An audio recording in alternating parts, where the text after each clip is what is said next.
जय जगन्नाथ सांग मैंने आज ओडिशा सीजन मेन एग्जाम थिला फास्ट हाफ रे लैंग्वेज पेपर रही है सेकेंड हाफ रे जनरल स्टडी पेपर रही मोस्ट प्रोबाब्ली समस्त भल कर क्वेश्चन पेपर सब ठीक ठाक थिला ओवरऑली आम ए इंडियन कॉन्स्टिट्यूशन पॉलिटी जो 20टा क्वेश्चन आसाला आम आलोचना करवा आ हाँ गोटे कथा कहूँ पॉलिटी जो मैंने 20 ରୁ 18 तौक आणिच स्कोर से माने तो माने कहि सेफ जोन रे माने 17 तौक आने सेफ जोन ना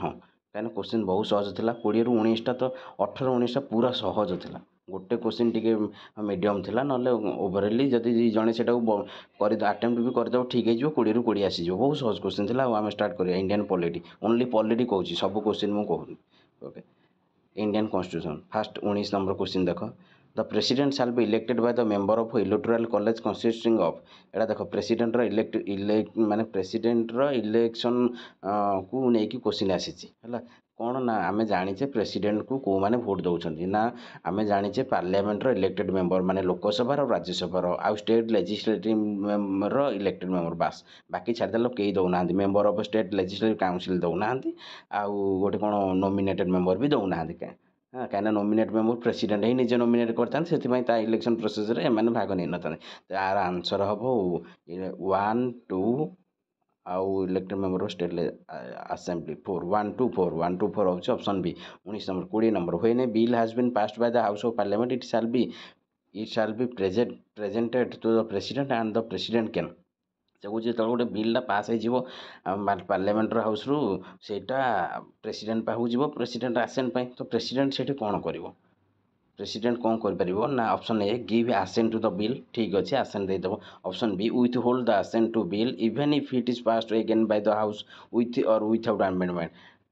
ना यहाँ करें विथ होल्ड यहाँ भूल हो कहीं से जदि भी बिलटा को सी कहूँ जे विथ होल्ड आसेंट द बिल माने आसेंट दब ना विथ होल्ड कर रखिदेव जदि भी सेटा को पुनर्बार रिकनसीडर होगी आसी आउ थे किसी आमेंड कि आमेंडमेंट न होगी आउ थे आसी प्रेसिडेंट आसेंट सी जदि सेकेंड टाइम आसो से आसेंट देवा बाध्य गला सेकेंड थर्ड ऑप्शन है return the bill for reconsideration even it is a money bill जदि मनी बिल केस हम ताहले सी रिकनसीडरेशन रिटर्न कर आसेंट देवाई मस्ट से तो यहाँ भी भूल गला तो आसेंट यहाँ option D 1 only 21 number question which of the following is correct version of article 21 of Indian constitution article 21 विषय जो कहुई जो मानकर कनसेप्ट क्लियर अच्छी due process of law procedure establish by law तापर यहाँ क्वेश्चन आसी लगातार ओएस रे 2-3 थर क्वेश्चन भी पड़ा यहाँ गोटे कह गले रिपीटेड क्वेश्चन ओएस आहुरी अपर लेवल क्वेश्चन आसे यहाँ नहीं पार यहाँ बहुत इजी था ये क्वेश्चन आर ऑप्शन डायरेक्ट कहवा किसी पढ़ी टाइम लॉस करने दरकार नहीं option no person shall be deprived of his life और personal liberty except according to procedure establish by law हाँ आंसर ऑप्शन सी आ सब टिके चेंजेस अच्छे option C question number 22 which of the following is correct version of article 21 A right to education of Indian constitution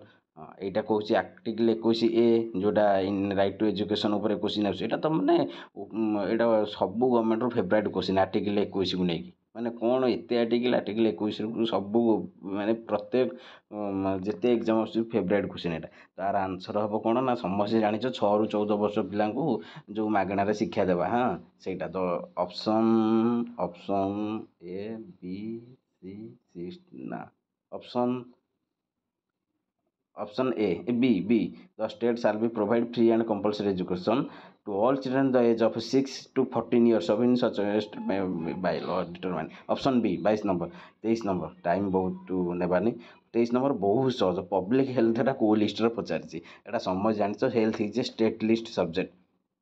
एथिरे confusion हेनी union कथा भावन concurrent भावनी आउ यहाँ तो ओएस रोटे यही क्वेश्चन ओएस सब बेले पड़े 2-3टा तो सब बेले पड़े जो मैंने ओएस एग्जाम दौर जापर पब्लिक हेल्थ ये जो आमर को 7 शेड्यूल जो अच्छी state list union list concurrent list यही सब्जेक्ट रिगार्डिंग सब गोटे 2टा क्वेश्चन आसे 2 मार्क मिनिमम हाँ तो ये मुझे देखुली 3-4टा भगे पब्लिक हेल्थटा ताले कौन है स्टेट लिस्ट तले एग्रिकल्चर कृषिटा भी स्टेट लिस्ट हाँ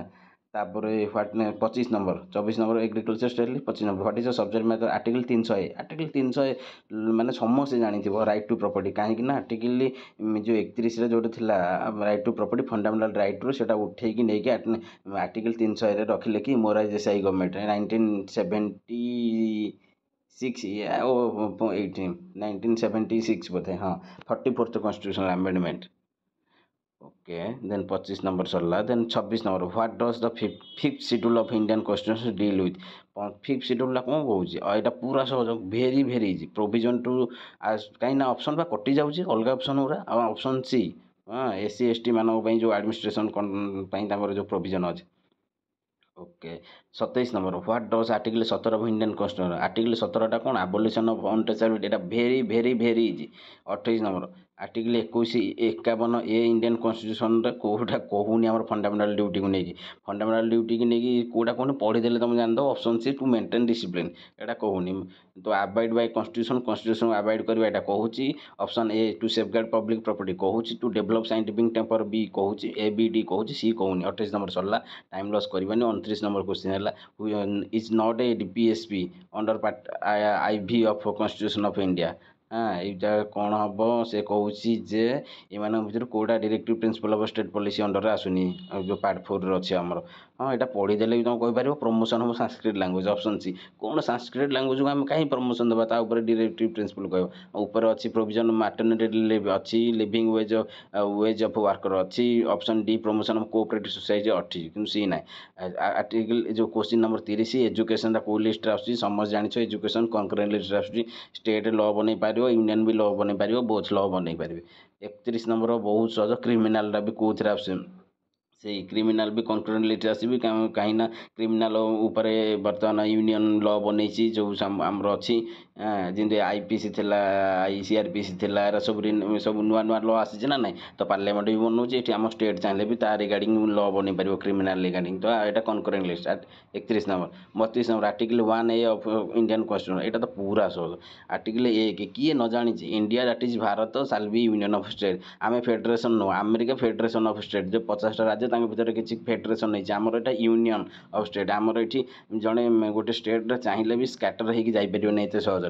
आर्टिकल 33 चैप्टर IXB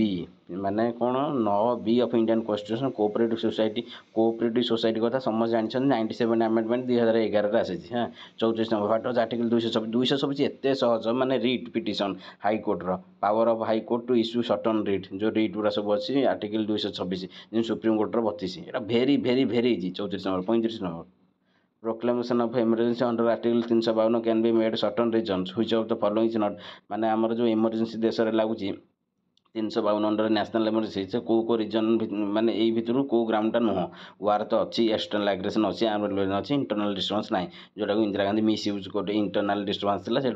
तार ना चेंज कर देछंती मोरारजी देसाई गवर्नमेंट कहले कि से आमर बर्तमान मोदी गवर्नमेंट गोटे पारुनी कौन कॉन्स्टिट्यूशन हत्या दिवस गोटे हाँ से इंटरनल डिस्टर्बेंस को लेकिन गोटे जो लगे संविधान कौन इमरजेंसी हाँ मर्डर ऑफ कॉन्स्टिट्यूशन